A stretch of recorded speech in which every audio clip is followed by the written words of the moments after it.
Hi friends, welcome to our channel. నేను మీ శ్రీదేవి. ఈరోజు మనము రైస్ కీర్ చేయబోతున్నాను అనమాట, చూపించబోతున్నాను మీకు. అది ఎలా అంటే పెసరపప్పు రైస్ తోటి కీర్ అనమాట.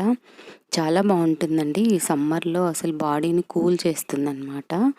ఒకసారి ఇది ఎలా చేయాలో చూద్దాము. ముందుగా ఒక గ్లాసు రైస్ తీసుకోవాలి. ఒక గ్లాస్ రైస్ తీసుకుని దానికి 3/4 వంతు పెసరపప్పు తీసుకోవాలన్నమాట. మీ దగ్గర ఏ పెసరపప్పు ఉంటే అది తీసుకోవచ్చు. మన పొట్టు పెసలు ఉన్నా కానీ తీసుకోవచ్చండి. పొట్టు అంతా వాటర్లో నానబెడితే వెళ్ళిపోతుంది కదా, అదైతే ఇంకా మరీ హెల్దీ అనమాట. నా దగ్గర అవి లేవు కాబట్టి వేసాను. ఇలా మనము ఒక 2-3 టైమ్స్ కడిగి వీటిని నానబెట్టుకోవాలి. ఒక 1/2 అవర్ నానితే సరిపోతుంది, అంతకన్నా ఎక్కువేం నాననవసరం లేదు. ఒకవేళ మీకు టైం ఉంటే ఇంకా ఎక్కువ నానబెట్టుకోండి, మంచిదే, ఇంకా మెత్తగా ఉడికిపోతుంది. ఇలా మనం కడిగి ఒక అరగంట నానబెట్టుకోవాలి. ఇప్పుడు ఒక కుక్కర్ తీసుకొని, కుక్కర్లో అయితే తొందరగా అవుతుందని నేను కుక్కర్లో పెట్టాను. మీరు గిన్నెలో కానీ చేసుకోవచ్చు.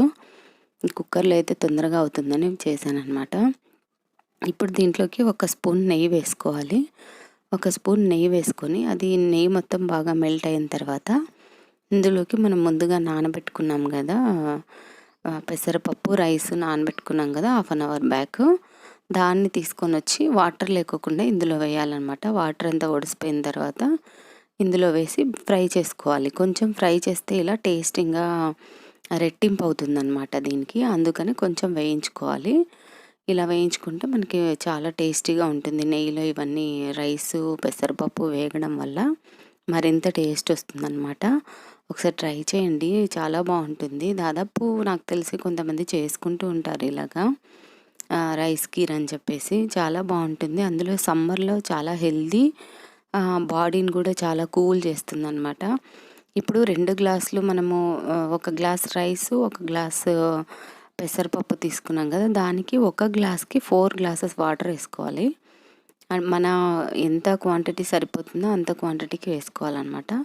ఇప్పుడు నేను 2 గ్లాసులు వేసాను కదా, 1 గ్లాస్ రైసు, 1 గ్లాసు 3/4 వంతు పెసరపప్పు వేసాను కదా, అందుకని నేను 8 గ్లాసెస్ వాటర్ వేసుకున్నాను. దీంట్లో 8 గ్లాసెస్ వాటర్ వేసుకొని ఉడికించుకోవాలన్నమాట. దీన్ని ఒక 3 విజిల్స్ వస్తే సరిపోతుంది. ఇప్పుడు మనం డ్రై ఫ్రూట్స్ అన్నీ నెయ్యిలో వేయించుకోవాలి. కొబ్బరి ముక్కలు తీసుకున్నాను నేను, కొన్ని కొబ్బరి ముక్కలు, కాజు, బాదం, కిస్మిస్ ఇవన్నీ కలిపి మనం నెయ్యిలో వేయించుకోవాలి. ఒక కడాయి పెట్టుకొని అందులోకి 1 స్పూన్ నెయ్యి వేసుకొని ఆ నెయ్యిలో ఇవి వేయించుకోవాలన్నమాట. కొంచెం బాగా వేగాలి ఇవి. కొబ్బరి కొంచెం వేగితే మనకి నెయ్యిలో చాలా టేస్ట్ ఉంటుందండి. ఇందులో కొబ్బరి వేయడం వల్ల దీనికి మరింత టేస్ట్ వస్తుందన్నమాట. అందుకని కొబ్బరి కానీ నేను ఒక 10-15 ముక్కలు వేసాను. అలా చిన్నగా మనం పతలాగా కట్ చేసుకొని వేసుకోవాలి, లావుగా వేసుకోకూడదు. చూసారా, ఇవన్నీ ఇలా వేయించుకొని పక్కన పెట్టుకోవాలన్నమాట. ఒక గిన్నెలోకి తీసుకొని పక్కన పెట్టుకోవాలి. ఇప్పుడు ఇదే ఆయిల్లోకి ఇప్పుడు మనం రైస్ ఎంతవరకు వచ్చిందో చూద్దాము. ఇప్పుడు ఇదే ఆయిల్ ఇప్పుడు మనం వేయించాం కదా నెయ్యిలో, అదే నెయ్యిలోకి 1 కప్పు బెల్లం తీసుకోవాలి.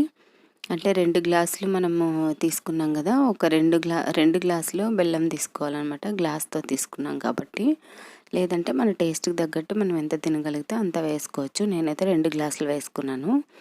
ఇలా ముక్కలుగా చేసి మనకి ఏం పాకం రానవసరం లేదు. చూసారా, ఇప్పుడు పెసరపప్పు రైస్ కానీ మెత్తగా ఉడికిపోయింది. మనకేం ఇదేం పాకం రానవసరం లేదండి. మనకి బెల్లం కరిగితే సరిపోతుంది, కరిగి కొంచెం ఉడికితే సరిపోతుంది అనమాట. అంతవరకు ఇలా కలుపుతూ మనము బెల్లాన్ని మొత్తం కరిగించుకోవాలి. ఇలా బెల్లం అంతా కరిగిన తర్వాత ఇందులోకి ఒక 4 ఇలాచీలు వేసాను. మనం ఇది ఫ్లేవర్ కోసం వేస్తున్నాం అంతే, నచ్చితే వేసుకోవచ్చు, లేదంటే లేదు. ఇప్పుడు అదే దాంట్లోకి మనం పెసరపప్పులోకి ఇది వడగట్టుకోవాలన్నమాట. ఈ బెల్లం అది ఉంది కదా, బెల్లం రసం ఉంది కదా, అదంతా వడకట్టుకొని దాంట్లోకి పెసరపప్పు వేసి కొంచెం ఉడికించుకోవాలి. చూసారా, ఇప్పుడు మనకి రెడీ అయిపోయింది రైస్ కీరు. చాలా టేస్టీగా ఉంటుంది. ఈ సమ్మర్లో అందరికీ, పిల్లలకి, పెద్దలకి, అందరికీ చాలా మంచిది. అలాగే మన ఛానల్ని సబ్స్క్రైబ్ చేసుకొని వీడియోని లైక్ చేయండి ఫ్రెండ్స్. అలాగే మీ ఫ్రెండ్స్ అండ్ ఫ్యామిలీ మెంబర్స్కి షేర్ చేయండి. Thank you.